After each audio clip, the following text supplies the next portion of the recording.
கூடிய விரைவில் big pass திரை உடைக்கப்படும் எனவும் அதற்கான வழக்கினை ஏற்றுக்கொள்வதற்கும் தயாராக உள்ளதாகவும் தமிழக வாழ்வுரிமை கட்சியின் தலைமை நிலைய செயலாளர் கனல் கண்ணன் தெரிவித்தார்.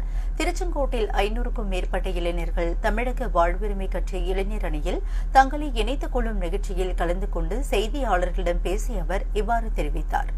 மாநாடு மயிலாடுன்னு ஒரு நிகழ்ச்சி நடத்தினாங்க.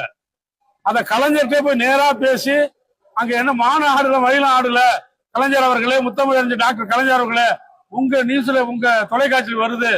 அன்னைக்கே அவர் அதுக்காக நீங்க பிக் பாஸ் நிகழ்ச்சி சார், அது மட்டும் இல்ல, சொல்வதெல்லாம் நீயா, சொல்வதெல்லாம் உண்மை, Neeya Naana, happy street, big pass யாராவது உட்காந்து பாப்பா? விஜய் சேதுபதி அவர் மனைவியோட போய் உட்காந்து பாப்பாரா?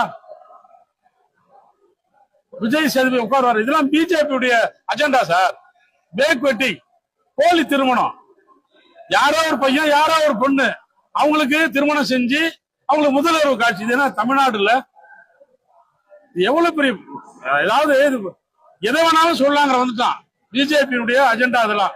அதனால நாங்க அதுக்கு முற்றிலும் எதிர்க்கிறோம். வேல்முருகன் அண்ணன் இருக்கிறவங்களுக்கு வெகு விரைவில் பிக் பாஸ் திரை அடித்து நொறுக்கப்படும்.